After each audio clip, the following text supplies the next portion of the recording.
माननीय Shri Rahul Gandhi ji.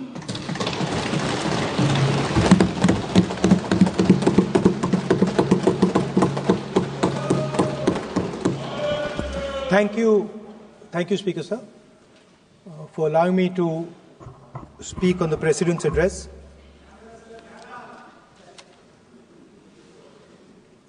Camera. Thank you. Double thank you, sir.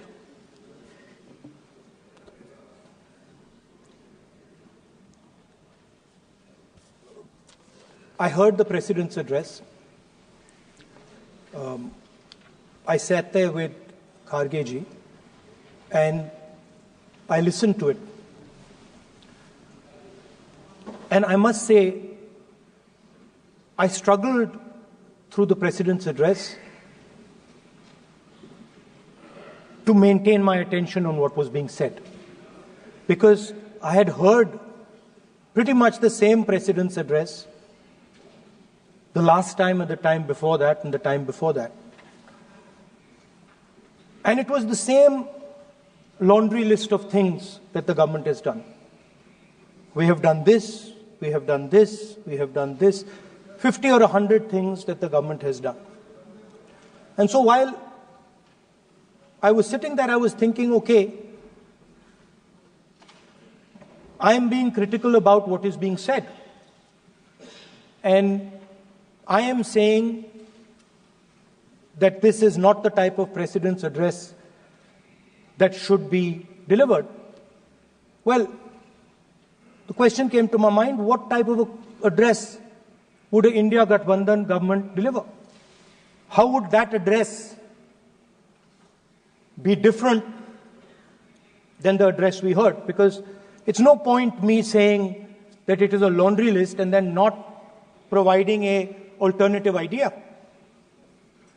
And so today I would like to lay out some dimensions of what an alternative address would look like, what the India Gathbandhan would probably focus on, and where we would lay emphasis. The future of this country is going to be decided by the young men and women of this country, the youth of this country. So I think anything we say has to be addressed to them, has to be spoken to them. The first thing in front of us, and this is something I'm sure the Prime Minister would accept and pretty much everybody in this room will accept, is that even though we have grown fast, we are growing slightly slower now, but we are still growing. A universal problem that we have faced is that we have not been able to tackle the problem of unemployment. No, neither the UPA government nor today's NDA government has given a clear-cut answer to the youth of India about employment. I don't think anybody in this room will disagree with me. I'll give a little statistic for the Prime Minister. The Prime Minister, something I would agree with directionally. The Prime Minister proposed the Make in India program. I think a good idea. We saw the statues, we saw the functions, we saw the so-called investment, and the result is right in front of me. Manufacturing fell from 15.3% of GDP in 2014 to 12.6% of GDP today. That is the lowest share of manufacturing in 60 years. I'm not even blaming the Prime Minister, because I think it would not be fair to say he didn't try. I could say that the Prime Minister tried, and I think conceptually Make in India was a good idea, but it's pretty clear that he failed. because manufacturing went from 15.3% of GDP to 12.6%. So the first question that any alternative vision would answer to the youngsters of our country is, okay, what and how are we going to solve this problem of employment? Any country basically organizes two things. You can organize consumption, and then you can organize production. Modern way of saying organizing consumption is services. Modern way of saying organizing production is manufacturing. But there is more to production than simply manufacturing. For example, agriculture also is about production. Now, pretty much every government since 1990 has done a decent job on consumption, on organizing consumption. Which are the companies that organize consumption? Uber organizes consumption. Reliance organizes consumption. Adani organizes consumption. But we have, as a country, failed in organizing production. We have excellent companies that try to organize production. They are the Mahindras of this world. They are the Bajajs of this world. Part of Tata's organizes production, but the record of the country on organizing production is dismal. And essentially what we have done is we have handed over the organization of production to the Chinese. So this mobile phone, even though we are saying we make this mobile phone in India, that is not a fact. This phone is not made in India. This phone is assembled in India. All the components of this phone are made in China. The network that has produced this phone is made in China, is owned by China. So every time we use a phone, every time we wear a Chinese shirt, a Bangladeshi shirt, every time we wear a pair of Chinese sneakers, we are paying a tax to China. Because some Chinese youngster is earning a salary to make or to produce that product. So the first message I would give in a presidential address would be that India has to focus completely on production. Because if we do not focus on production and we continue to focus only on consumption, we will find that we will run huge deficits, we will increase inequality, and eventually we will run into a serious problem. Social problem because of unemployment, which we are already facing. If you look at the numbers of the amount of people who are in jail, if you look at the numbers that are spent on internal security, if you look at the numbers spent on our police forces, they're all spiraling. They're all rising. And everybody understands that social tension is on the rise in India. So now the next question comes, okay, so where is this employment going to come from? What is India going to produce? And for that, I'd like to tell all the youngsters of this country that there is a revolution taking place, an exciting revolution. The world is transforming completely. And the change that is taking place, at the heart of the change that is taking place, we are moving from the world of the internal combustion engine to the world of the electric motor. We are moving from petrol to batteries. We are moving wind, solar, potentially nuclear energy. So our entire way of moving is changing. And this is going to change every single thing. It is going to change warfare. It is going to change medical treatment. It is going to change education. It is going to change how we eat. It is going to change every single thing.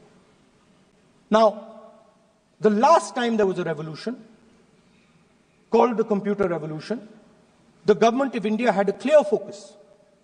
We looked at that revolution. It was the Congress government. We looked at the revolution and we decided clearly that we are going to focus on the development of software. And we rode the wave of that revolution.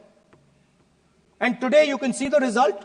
I remember people laughing I remember people laughing when the computer was being talked about. You mentioned Mr. Vajpayee.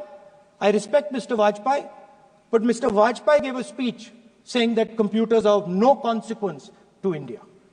So, what is important when there is a revolution? What is important is that you understand what are the drivers of that revolution and where exactly do you need to focus, where exactly do you need to sit in that revolution.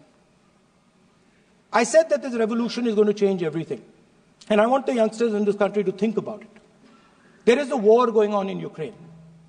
The war in Ukraine is actually a war between the internal combustion engine and the motor, the electric motor. The electric motor is inside the drone, the engine is inside the tank. And if you look at what is going on in Ukraine, the tanks are dying by the thousands. And small little drones with electric motors, small batteries, not much bigger than that, are destroying the entire tank artillery infrastructure of both Ukraine and Russia. So the drone is the electric motor. The drone is the battery. The drone also needs to see. So the drone is a camera. In the same way, electric cars. The electric car is a motor. The electric car is batteries. The electric car is cameras. Robots are exactly the same thing. Robots are electric motors, multiple electric motors with cameras, with batteries. And this is what the revolution is going to look like. So there are basically 4 technologies that are driving this entire change in mobility. Electric motors, batteries, optics, and then on top of that, you can apply AI. Now I want to tell the youngsters of this country, people talk about AI. But it's important to understand that AI on its own is absolutely meaningless. Because AI operates on top of data. Without data, AI means nothing. And if we look at data today, there is one thing which is very clear. Every single piece of data that comes out of the production system in the world, the data that was used to make this phone, the data that is used to make electric cars, the data that is used to make basically all electronics on the planet today is owned by China. And the consumption data is owned by the United States. In China, the consumption data is owned by China, but in India, companies like Google, companies like Facebook, companies like Instagram, X, they own our consumption data. So if India wants to talk about AI, it has to first answer the question, what data is going to power that AI? And the answer today is India does not have that data. Neither does India have production data, neither does India have consumption data. We have handed our consumption data to the big American companies, and the production data we don't have anyway. So what would that vision look like? The first thing, we would start getting youngsters excited about this revolution. We would start to introduce the idea of a completely new way of moving, a complete revolution in how things move. We would start teaching our children in schools about batteries, about electric motors, about how these things combine, about how drones, robots, electric cars are structured, how they will work together. And most important, we have to start building a production network so that we can get access to production data. Now, what would we focus on? We would not give you a laundry list. China has at least a 10-year lead on India in this space.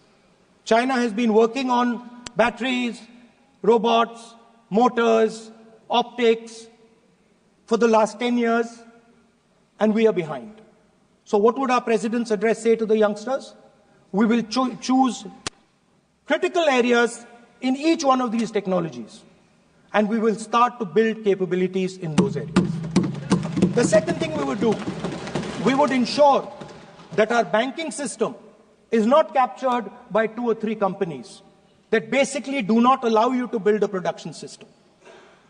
But our banking system is open, is dynamic, and is accessible to small and medium businesses and to millions and millions of entrepreneurs who want to take part in this revolution. Our foreign policy would take into account this revolution. When we talk to the United States, we would not send our foreign minister to invite our prime minister to his coronation. We would not send him 3 or 4 times, please invite our prime minister. Because if we had a production system and if we were working on these technologies, the American president would come here and invite the prime minister. So it is important to understand where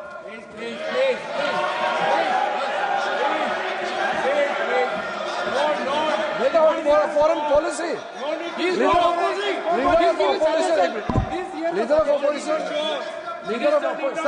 Leader of opposition cannot make such serious, unsubstantiated statement. This is related to the relation between 2 countries, and he is making an unverified statement about invitation of the Prime Minister of our country. Is matter of our dignity. How can you make such kind of statement? He is leader of opposition, sir. He should be responsible in making such statement. Sir. LOP is giving us very positive suggestions. Why they are worried, sir? For the country, he is giving. Leader of opposition has the information from any official source. He must inform the House. If leader of opposition has the information, please inform the House. Okay. Who has told you that foreign ministers have visited for the purpose which you have mentioned? You must specify it. So, I'm sorry that disturbed you, that question. I apologize for disturbing your peace of mind. It's okay. I've apologized. I've apologized for disturbing your peace of mind. I'm sorry. Apologize for lying to the House. ऐसा नहीं होता है. तो serious होना चाहिए leader of opposition को. कम से कम देश के मामले में तो एक हो. देश के मामले में तो एक वॉइस से बोलना चाहिए. ये गलत बात है. ये ठीक नहीं है. लीडर ऑफ अपोजिशन को इस तरह का बयानबाजी नहीं करना चाहिए. ये गंभीर विषय पर चर्चा चल रही है. So we would start by telling our young men and women that they have to be at the forefront of this revolution. We cannot afford that the Chinese are at the forefront of this revolution. Number 1. Number 2, we would ensure that the absolute best experts on these technologies would talk to our students, would talk to our youngsters and guide them on what a future, on what these future technologies are going to do. We would make them partners in this revolution. Now, we talk about defense. And today, we have the Chinese. And the Prime Minister has denied it. And the army has contradicted the Prime Minister. It's true. The Prime Minister has denied it. The Prime Minister has denied it. And the army has disagreed with the Prime Minister that China is sitting on 4,000 square kilometers of our land, of our territory.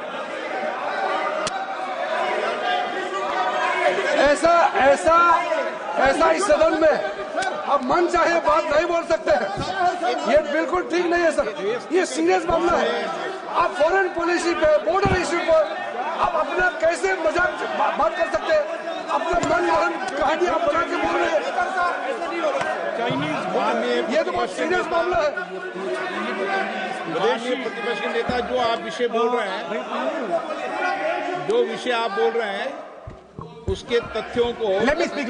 सदन के पटल पे रखना. आप पानी.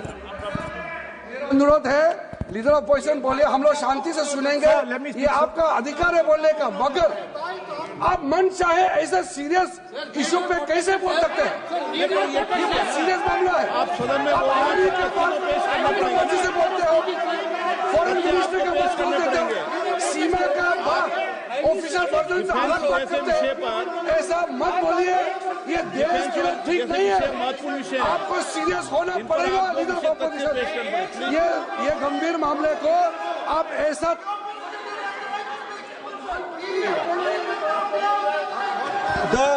The Prime Minister has denied that Chinese forces are inside our territory, but for some reason, our army keeps talking to the Chinese about their entry into our territory, and our Chief of Army Staff has said that the Chinese are inside our territory. This is a fact. This is not invention, this is a fact. Now, but the reason China is inside our territory is important. Because people think that wars are fought between armies and their weapons. But the fact of the matter is that wars are fought by industrial systems. The fact of the matter is that China has an industrial system that is far stronger, far bigger than our industrial system. And that is why they have the guts to come inside this country. The reason China is sitting inside this country is because Make in India has failed. The reason China is sitting inside this country is because India is refusing to produce. And I am worried that India is going to give up this revolution to the Chinese once again. The reason I made this reference is because everything is connected. If and when we fight a war with China, we will be fighting with Chinese electric motors, Chinese batteries, Chinese optics, and we will be buying Chinese motors, Chinese optics, Chinese batteries. It is a non-sustainable proposition. That is why for our security, for the future of our children, for the future of our country, we have to build a production system, and we cannot allow this revolution to go by.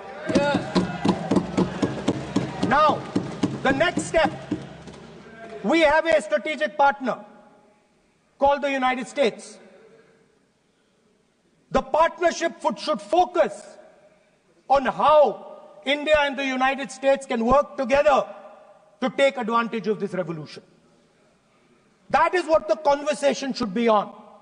Please understand that India is as important as the United States for the simple reason that they cannot build an industrial system without us.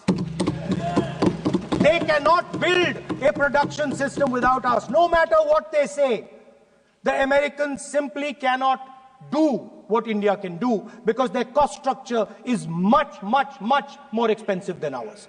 We can build things that the Americans would never imagine. India can do that. So that would be the first part of a president's address. We would talk to the youngsters in India and say to them, we want you to be partners in this revolution. We want to change the Indian banking system so you can have access to it. And we believe in you, we trust in you, and we believe you can take on the Chinese. That's the first part. The second part would be about participation. We have done a caste census in Telangana. And what we have found is shocking. Almost 90% of Telangana is either Dalit, Adivasi, backward, or minority. Almost 90%. And I am convinced that that is the story across the country. I am absolutely convinced that the OBC population of this country is not one less than 50%, possibly 55%. 16% are Dalits. 9% are Adivasis. 15% are minorities. Last budget, there was a photograph. You remember the photograph? Of course. वो मक्खन बांटने वाली, हलवा बांटने वाली photo. मैं हैरान हो गया कि इस बार फोटो ही हटा दी. हलवा खिलाया मगर दिखाया नहीं किसको खिला रहे. नेता प्लीज. तो at the center of any new development paradigm for this country, which runs parallel with the production paradigm I spoke of, which works together with the production paradigm I spoke of, is the participation of lower castes, OBCs, Dalits, Adivasis in the wealth of this country.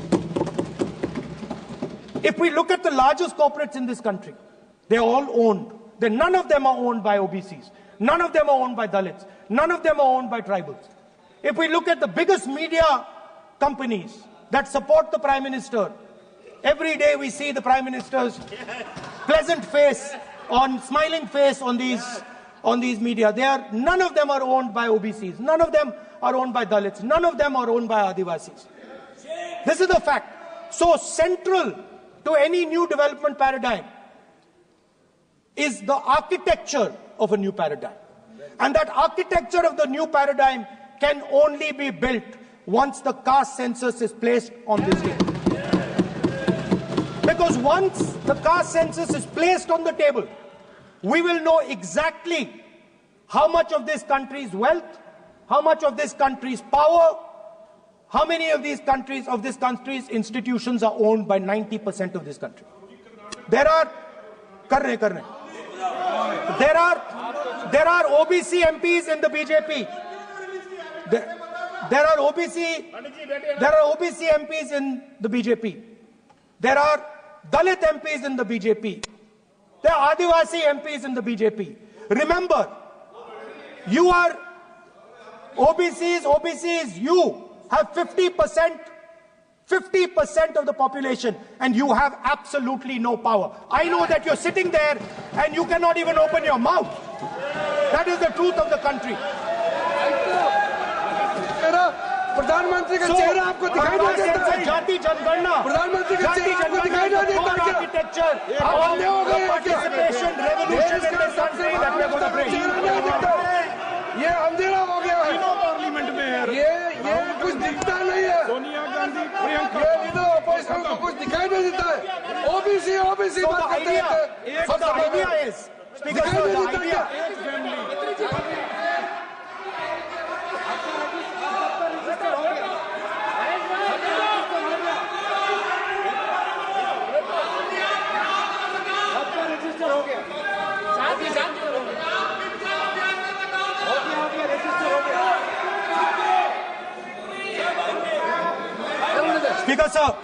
Speaker sir, so the idea is, on one side, allow India and the Indian youngsters to participate in the coming mobility revolution. Allow them to participate in building robots, in building drones, in building electronic items, in building EVs. And on the other side, running parallel.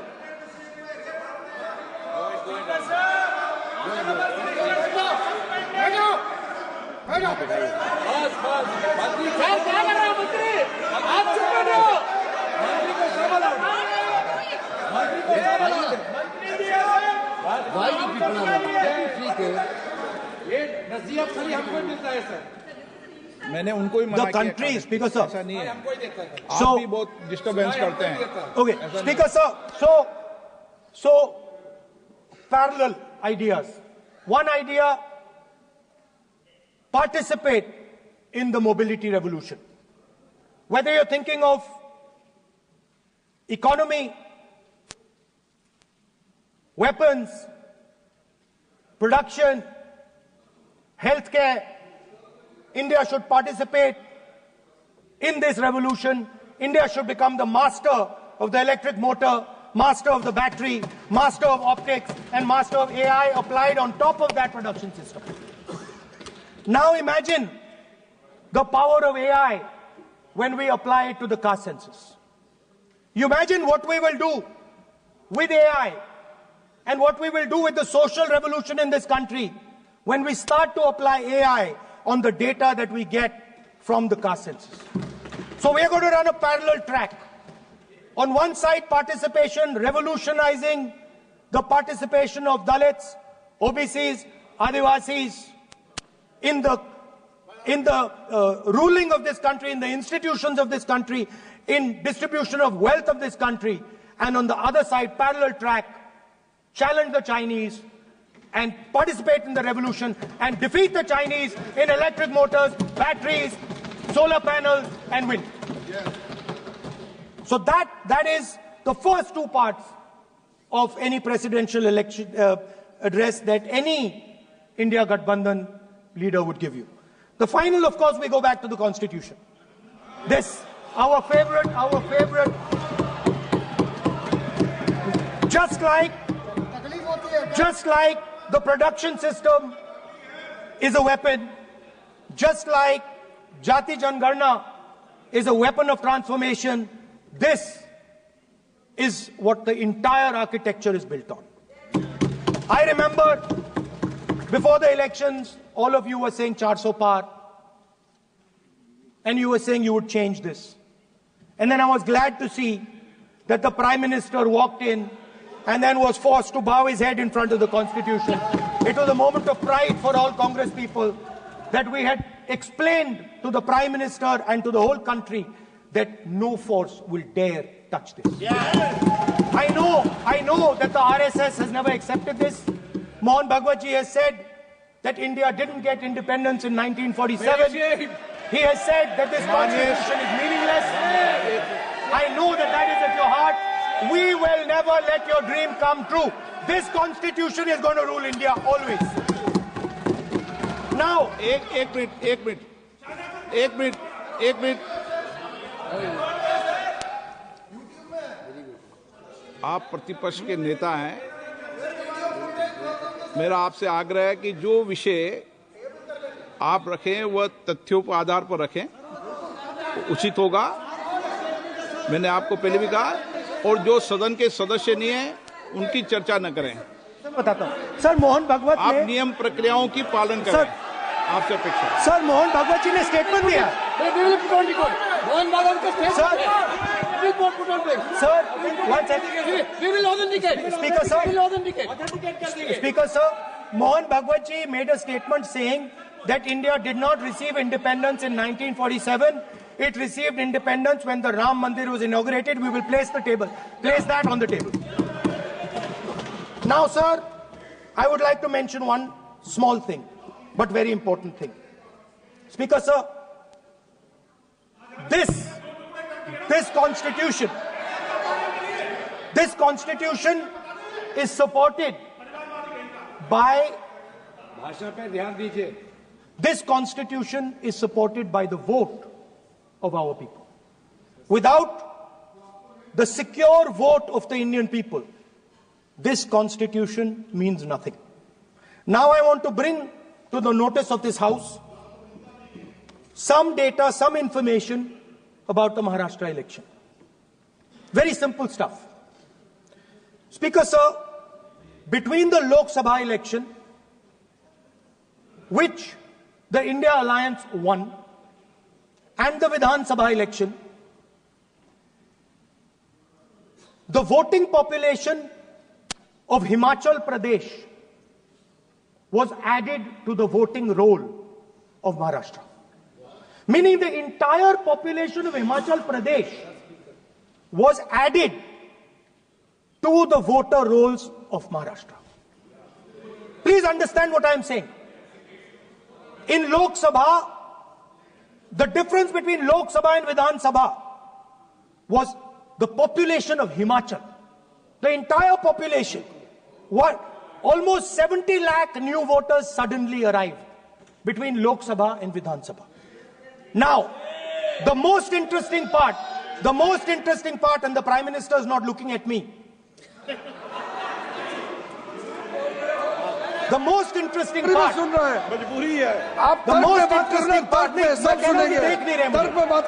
मुँह नीचे कर लिया suddenly. The most interesting part is,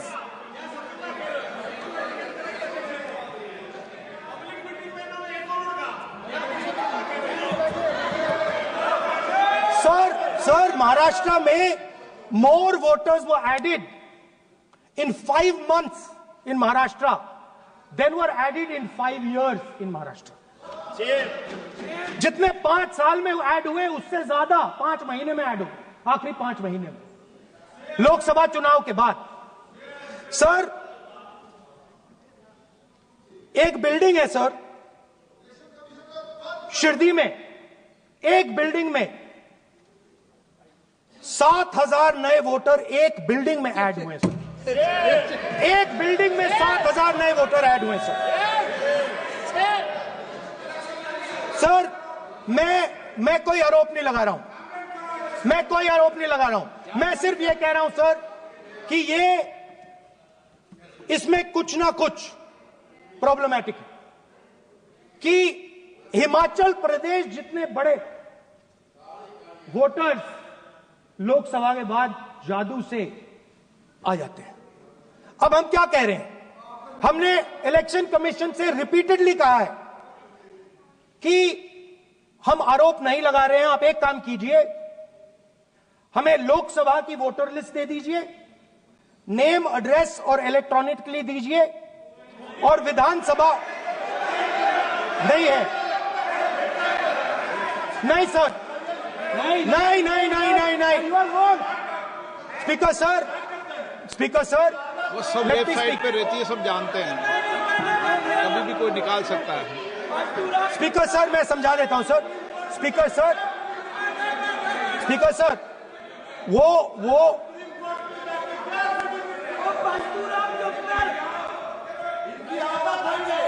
speaker sir, we have asked, speaker sir,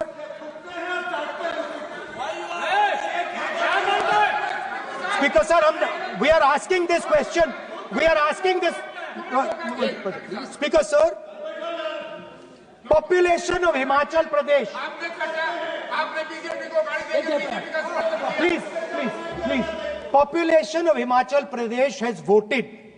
Extra has voted in Maharashtra. We are saying to the Election Commission, please give us the names and addresses and polling booths of all the workers in the Lok Sabha and all the workers in the Vidhan Sabha, so we can calculate who these new workers are, who these new voters are. Interestingly, the new voters are mostly in the constituencies that the BJP has swept. Please understand, the new voters have been added mostly in the constituencies where BJP has swept. I am still not making an allegation. I am saying on the floor of the House that the Election Commission has to give the data of the Maharashtra elections to the Congress Party, to the Shiv Sena and to the NCP, so that we can see exactly where these voters have been added, who has been subtracted, who has been added, where they have been added. This is not an irresponsible request. This is a very simple request for them to fulfill. The reason I am saying this, sir, is because the rules have been changed. This is not just said in isolation. Speaker, sir, the election commissioner used to be chosen by the Prime Minister, Leader of Opposition, and the Chief Justice. Sir, the Chief Justice was removed from that committee. Why? Why? This is a question, sir. This is a question to the Prime Minister. Why was the Chief Justice removed from the committee? Now, in a few days, I am going to go to the meeting. I am going to go to the meeting. There's going to be Mr. Amit Shah and Mr. Modi ji. And there's going to be me. 2 to 1. Why am I even going to the meeting? What is the purpose of me going to the meeting? I am only going to the meeting to certify what Modi ji and Amit Shah ji are going to say. Right? Whereas if the Chief Justice was there, there could be a discussion. Chief Justice and Leader of Opposition could say, no, we don't agree. So, there seems to be a calculated strategy. Now, just prior to the Lok Sabha, the election commissioner was changed and 2 new election commissioners were placed. Yes. We know that the election dates were changed. Yes. We know that the elections were postponed. These are facts. These are not things I am inventing. So, in order to safeguard this constitution, The entire opposition requests the data for the Maharashtra election. We request the data and the electoral voter list for Lok Sabha and the corresponding list for Vidhan Sabha. And I am very confident that the Election Commission will not give us this information. Speaker sir, that is broadly. So the third element of our President's address would be a determined defense of India's institutions, of our democratic system, and a re-look at our entire democratic framework, and the looking again at all the institutions that have been taken away from the people of India. So those would be the type of things that we would say in a presidential address. I'd like to finally say one thing. In the last, थोड़ा बढ़ा देता हूं. अब मैं थोड़ा और खींचूंगा. अब और खींचूंगा थोड़ा. अब और खींचूंगा.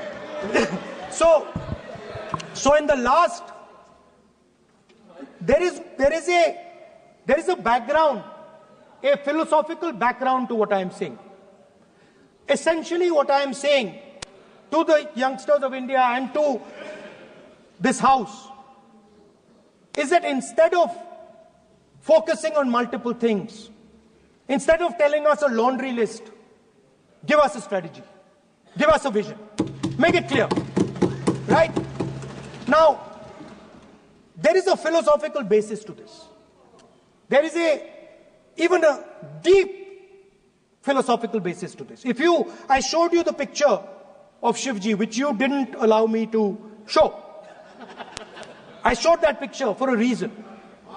What does that picture tell us? If you look at that picture carefully, it tells us focus carefully. Do not get distracted.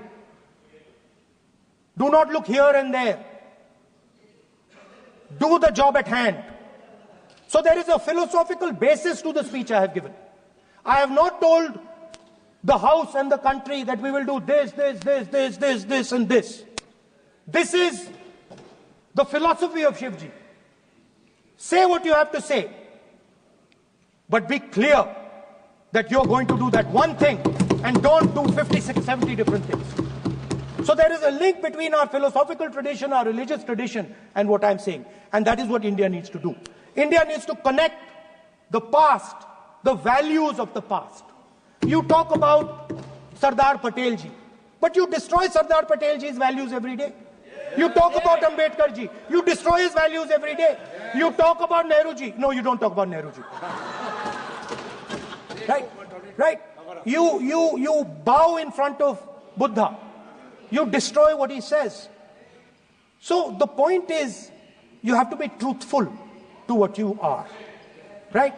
And it is important that when you are giving a way forward to the nation, there is clarity. There is clarity of purpose. There is no hatred. There is no violence. There is no anger. Because these things are destroying our country. So my speech has not been angry, has not been nasty. My speech has been very polite, very kind. And I thank the Prime Minister for coming and listening to it. Thank you.